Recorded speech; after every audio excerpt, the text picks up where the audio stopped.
کہ یار ان کی بہادری کے قصے تو اتنے سن رہے ہیں کہ خیبر کو اٹھا کے پھینک دیا، اور یہاں یہ معاملہ ہے کہ اخروٹ نہیں ٹوٹ رہا۔ تو اب اس کو کچھ بات سمجھ میں نہیں آئی، وہ ان کے قریب آیا، ششوپنج میں مبتلا تھا، قریب آیا، کہا علی ایک سوال کرنا، کہا پوچھو۔ کہا حضرت یہ بات بتائیے، آپ کی بہادری کے جو قصے ہیں وہ سارے معاشرے میں پھیلے ہوئے ہیں، مشہور ہیں کہ آپ نے جو ہے خیبر کا قلعہ فتح کیا، اور اتنا وزنی دروازہ تھا، گیٹ تھا، آپ نے بائیں ہاتھ سے اس کو اٹھا کر کے نہ جانے کہاں پھینک دیا، جس کو کئی آدمی مل کے اٹھا نہیں پاتے تھے، ٹس سے مس نہیں کرتے تھے۔ کہا ہاں صحیح سنا۔ کہا تو پھر یہ کیا ہے؟ سامنے آپ کے اخروٹ رکھا ہے اور توڑنے میں دم لگا رہے تو بے دم ہو جا رہے۔ کہا ہاں یہ بھی صحیح ہے، وہ بھی صحیح ہے، یہ بھی صحیح ہے۔ تو کہا پھر اس کا معاملہ مجھے سمجھا دے، اس فلسفے کو آج کھول دے، ورنہ میرا جو دماغ ہے وہ کبھی مطمئن نہیں ہو سکتا۔ مولا کائنات شیر خدا رضی اللہ تعالیٰ عنہ نے ارشاد فرمایا، سن یہ جو تو دیکھ رہا ہے کہ میں اخروٹ نہیں توڑ پا رہا ہوں، یہ میری اپنی طاقت ہے، یعنی اصلی طاقت۔ اور وہاں جو طاقت تھی وہ ایمان کی طاقت تھی۔ جب دین کے معاملے میں آ جاتا ہوں، جب ایمان کی طاقت آ جاتی ہے تو ایک خیبر کا دروازہ کیا لاکھوں خیبر کا دروازہ ہوتا تو بائیں ہاتھ سے اٹھا کر کے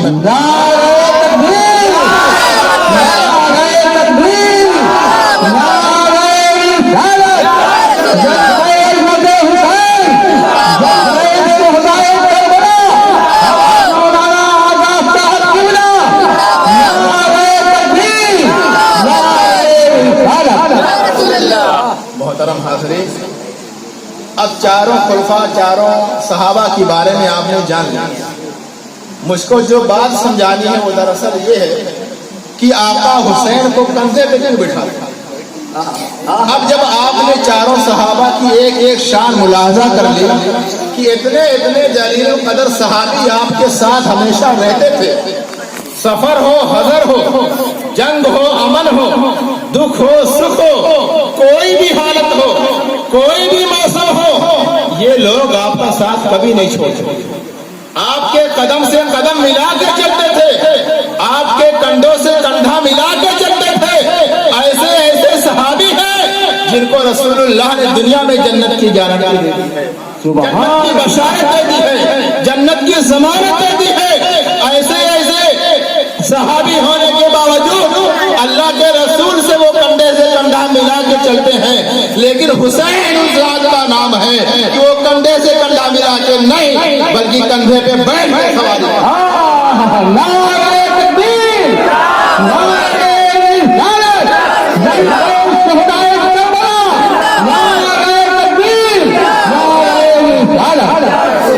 حسین کی عظمت کو مصطفیٰ جان رحمت نے بتلایا کہ یہ صحابی اپنی جگہ مسلم ہے، ان کی عظمتوں کو ہم سلام کرتے ہیں، لیکن یہ میرے کندھے سے صرف کندھا ہی ملا کرتے ہیں، لیکن وہ ذات جو نبی کے کندھوں پر سوار ہو جائے اس کو حسین کہتے ہیں۔ تو نبی نے اپنے کندھوں پر اٹھا کر کے ان کو اونچا کر دیا، ان کو وعدہ کر دیا کہ جو زمین پہ صحابی چلتے ہیں یہ ان سے اونچا مقام رکھتا ہے، ان سے اونچا اور اعلیٰ مقام رکھتا ہے۔ اس لیے میرے آقا نے ایک بار نہیں کئی مرتبہ حسنین کریمین کو، امام حسین کو اپنے کندھوں پہ بٹھا کر کے گلیوں میں نکلتے ہیں تاکہ لوگ یہ سمجھیں کہ ان کا مقام بھی اونچا ہے، ان کی شان بھی اونچی ہے۔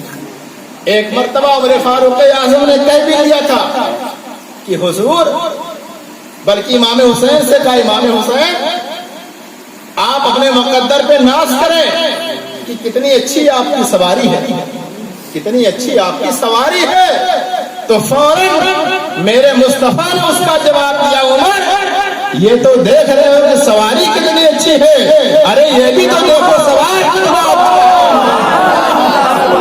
یہ بھی تو دیکھو سوار کتنا اچھا ہے۔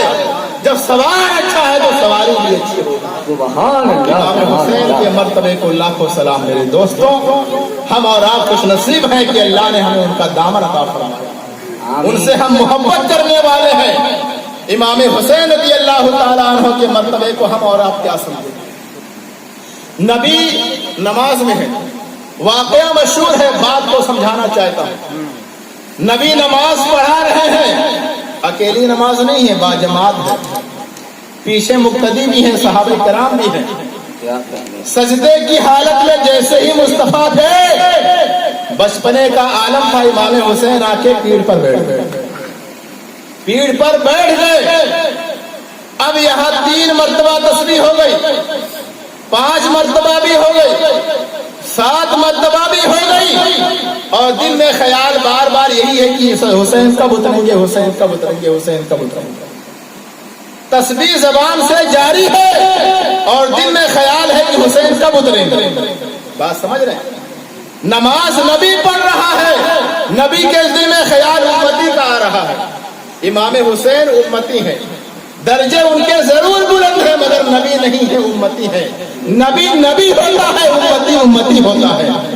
تو نماز نبی کی ہے اور نبی کے دل میں خیال امتی کا ہے۔ اب تسبیح کو آپ نہیں دیکھ رہے ہیں، بلکہ یہ خیال ہے دل میں حسین کب اترے گا۔ 7 سے تجاوز کر گئی، کراس کر گئی، پار کر گئی۔ کتنی ہوگی آج مصطفیٰ کو بھی نہیں اندازہ ہے کتنی آج ہوگی۔ آج تو بس یہ خیال ہے کہ 7 ہو یا 14 ہو، حسین جب اتریں گے تبھی سجدے سے سر اٹھایا جائے گا۔ میرے دوستو، یہ نماز ہے، نماز۔ اور امام حسین بچپنے کے عالم میں، بچہ تو بچہ ہی ہوتا ہے، کچھ دیر بیٹھنے کے بعد وہ اپنی مرضی سے اتر گئے۔ جب اتر گئے، نماز کو آپ نے نہیں دہرایا، نماز کو آپ نے دہرایا نہیں، اور نہ ہی کسی صحابی کو حکم دیا کہ تم بعد میں دہرا لینا، اور نہ ہی آخر میں آپ نے سجدے سہو کیا، کچھ نہیں کیا۔ جب نماز صحیح ہوتی ہے تبھی کچھ نہیں کیا جاتا، اور جب نماز میں گڑبڑی ہو جائے تو یا تو سجدے سہو سے اس کی بھرپائی ہوتی ہے یا واجب الاعادہ ہوتی ہے، یعنی پھر سے اس کو دہرایا جائے۔ لیکن مصطفیٰ نے یہاں دونوں کام نہیں کیا، نہ خود دہرایا، نہ دہرانے کا حکم دیا، اور نہ ہی سجدے سہو کیا، بلکہ صحیح سلامت نماز پوری کی۔ اب صحابہ عرض گزار ہوئے، یا رسول اللہ، آپ نے اتنا طویل سجدہ کیوں کر دیا؟ ہم تو یہ گمان کر رہے تھے کہ لگ رہا ہے کہ آپ کی روح پرواز کر گئی، آپ کی روح پرواز کر گئی ہے، یا ہم نے یہ گمان کیا کہ ہو سکتا ہے کہ آپ کے اوپر وحی نازل ہو رہی ہے۔ ہم نے ان 2 باتوں کو خیال کیا، تو اسی لیے شاید آپ نے اپنے سجدے کو طول دے دیا، لمبا کر۔ تو میرے مصطفیٰ نے ارشاد فرمایا، نہیں، دونوں باتوں میں سے کوئی بات نہیں ہے۔ بات یہ تھی کہ حسین میری پیٹھ پہ آ کے بیٹھ گئے تھے، اور میں یہ خیال کر رہا تھا کہ حسین جب تک اپنی مرضی سے نہیں اتریں گے میں سجدے سے سر نہیں اٹھاؤں گا۔ تو صحابہ نے عرض کیا، یا رسول اللہ، سجدہ جب انسان کرتا ہے تو کتنی اونچائی پہ ہوتا ہے؟ کیا اتنی اونچائی پہ؟ نہیں، مشکل سے اتنی اونچائی ہوتی ہے۔ تو اگر اتنی اونچی سے بچہ گر بھی گیا تو کیا گھائل ہو جائے گا؟ آپ بات کو سمجھے میرے دیوانوں، اگر اتنی اونچائی سے 5 مہینے کا یا 5 سال کا بچہ گر گیا تو کیا ہاتھ پہ ٹوٹ جائے گا؟ نہیں ٹوٹے۔ کیا زخمی ہو جائے گا؟ نہیں ہوگا، کچھ نہیں ہوگا، بہت کرے گا، تھوڑا سا رو دے گا، اس سے زیادہ کچھ نہیں ہونے والا۔ لیکن کیا وجہ ہے کہ مصطفیٰ نے دنیا والوں کو پیغام دیا کہ آج جب تک حسین اپنے سے نہیں اتریں گے میں ان کو گرا نہیں سکتا، میں ان کو اتار نہیں سکتا۔ صحابہ نے کہا، عرض کیا، یا رسول اللہ، آپ اٹھا لیتے سر، تھوڑا سا تو فاصلہ رہتا ہے، حسین گر جاتے پھر آپ اٹھا لیتے، لاڈو پیار کرتے۔ میرے مصطفیٰ کریم نے فرمایا، نہیں، حسین وہ ذات ہے کہ اس کو تھوڑی سی بھی تکلیف پہنچے تو مصطفیٰ گوارا نہیں کر سکتا۔ یہ ایسی ذات ہے، اس کو ہم نے ایسی ناز و نعمت کے ساتھ پالا ہے کہ تم گرنے کی بات کرتے ہو، گرانے کی بات کرتے ہو، تھوڑی سی خراج بھی آ جائے گا مصطفیٰ اس کو برداشت نہ کرے۔ آپ سمجھ رہے ہیں حسین کیا ہے؟ آپ سمجھ رہے ہیں کہ حسین کا مقام کیا ہے؟ یہ نماز میں اللہ کے رسول نے بتلایا کہ حسین کیا کیا۔ اب یہیں سے ایک معاملہ میں اور آپ کو سمجھا دوں کہ جب نبی کے خیال میں امتی کا خیال آئے تو نماز ختم نہیں ہوتی، نماز ٹوٹ نہیں رہی ہے، نماز فاسد نہیں ہوئی۔ ارے نادان، جب نبی کی نماز میں امتی کا خیال آ جائے تو نماز نہیں ٹوٹتی ہے، اب جب امتی کی نماز میں نبی کا خیال آ جائے تو نماز نہیں ٹوٹتی۔ نماز کبھی نہیں ٹوٹ سکتی. یہ تو ہماری آپ کی خوش نصیبی ہوگی کہ ہماری نماز میں 4 چاند لگ جائے گا, اس میں اور سنہرا پن آ جائے گا کہ ہماری خیال میں, ہمارے خیال میں نبی آ جائے. تو نبی نے یہ پیغام دیا کہ نبی کے خیال میں امتی کے جب آ جائے تو اس سے نماز نہیں ٹوٹتی ہے, تو امتی کے خیال میں نبی کا خیال آ جائے تو نماز کیسے ٹوٹتی؟ سبحان اللہ سبحان اللہ. امام حسین رضی اللہ تعالی عنہ کو سمجھنے کے لیے آج پوری دنیا پریشان ہے لیکن سمجھ نہیں پا رہی. آج پوری دنیا میں سب سے زیادہ جو انسان جس واقعے سے متاثر ہے وہ واقعہ کربلا. یہ آپ کو تاریخ کی روشنی میں بتا رہا ہوں.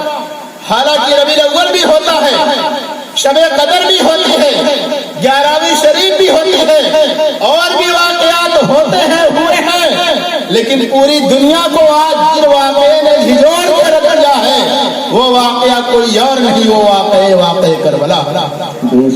واقعہ کربلا سے آج پوری دنیا متاثر ہو رہی ہے کہ واقعہ کربلا کیا ہے. ابھی میں آخر میں بتاؤں گا کہ واقعہ کربلا کیا ہے. ایک آخری واقعہ امام حسین کی شان میں آپ اور ملاحظہ فرمایا اور اپنے ایمان کو تازہ کریں. امام حسین رضی اللہ تعالیٰ عنہ کی ذات اتنی عظیم ذات ہے کہ ایک مرتبہ بچپنے کا عالم تھا, آپ کھیلتے کھیلتے کہیں دور نکل گئے, آپ کھو گئے, گم ہو گئے, پورا دل ختم ہونے کو ہے, حسین کا کہیں پتہ نہیں. ماں نے بہت تلاش کیا کہ حسین مل جائیں, رشتہ داروں سے پوچھا, پاس پڑوس والوں سے پوچھا, محلے والوں سے پوچھا, سب نے نفی میں جواب دیا کہ ہمیں معلوم نہیں کہ حسین کہاں گیا. فاطمہ الزہرا ڈھونڈتی ڈھونڈتی پریشان ہو گئی کہ میرا بیٹا کہاں چلا گیا. بچپنے کا عالم ہے, ڈھونڈتے ڈھونڈتے پریشان ہو گئے. اسی اثنا میں ہمارے اور آپ کے مولا آقا محمد رسول اللہ صلی اللہ تعالی علیہ وسلم بھی آ گیا. کہا بیٹی فاطمہ کیا بات ہے؟ کہا ابا جان بہت دیر ہو گئی ہے, حسین بہت دیر سے گم ہے, لاپتہ ہے. میں نے بہت ادھر ادھر نگاہیں جمائی لیکن کہیں حسین کا پتہ نہیں چل سکا. نہ جانے کہاں ہے میرا بیٹا, بہت دیر سے غائب ہے, نہ کچھ کھایا ہے نہ کچھ پیا ہے, نہ جانے کہاں ہوگا, کس حال میں ہوگا. میرے آقا علیہ الصلوۃ والسلام نے تسلی دی کہ آ جائے گا. اتنی دیر میں مولا کائنات شیر خدا مشکل کشا رضی اللہ تعالی عنہ بھی آ گیا. ان سے بھی معاملہ بتایا گیا. 3 لوگ ہو گئے, خاتون جنت, مصطفیٰ جان رحمت, مولا کائنات. 3 یہ مقدس تن ہو گئے. کس کے ٹینشن میں ہیں؟ امام حسین. کس کے ٹینشن میں ہیں؟ امام حسین کے کہ کہاں ملیں گے, کہاں تلاشا جائے. ان تینوں نے جب ارادہ کیا کہ اب چل کے ان کو ڈھونڈتے ہیں, پتہ لگاتے ہیں, اتنے میں امام حسن بڑے بھائی وہ بھی آ گیا. اب کتنے ہو گئے؟ 4 لوگ. یہ 4 نورانی تن, یہ 4 نورانی تن والے کس کو ڈھونڈنے نکلے ہیں؟ 5ویں نورانی تن کو, پنجتن پاک کو مارنے والوں. یہ 4 تن جب تک رہیں گے پنجتن پاک کا نقشہ مکمل نہیں ہو سکتا. سبحان. یہ لوگ 4 تن الگ ہیں لیکن 5ویں کو ڈھونڈنے نکلے ہیں, اور جب 5واں ملے گا تبھی پنجتن پاک کا نقشہ مکمل ہوگا. سبحان. امام حسین کی ذات وہ ہے کہ اگر ان کو نکال دیا گیا, ان کو الگ کر دیا جائے تو پنجتن پاک کا نقشہ مکمل نہیں ہو سکتا, ادھورا ہو جائے گا. یہ 4 تن اگرچہ نورانی ہیں, اگرچہ بابرکت ہیں, لیکن جب تک حسین نہیں ملیں گے پنجتن پاک کا نقشہ مکمل نہیں ہو سکتا. یہ حسین ہے. جب 4 لوگ تلاش کرتے کرتے نکل پڑے, کچھ دور جا کے دیکھا کہ چڑیل میدان ہے, جنگل ہے, بیابان ہے, ریت کا ہے. سعودی عرب کی زمین آپ نے دیکھی ہے, ریگستان کا علاقہ ہے, اور گرمی بہت تیز ہے, دھوپ کی شدت بھی بہت تیز ہے, گرم مٹی, یہ مٹی گرم ہو جاتی ہے تو ریت تو اور گرم ہوتی ہے. اب وہاں پہ کیا دیکھ رہے ہیں؟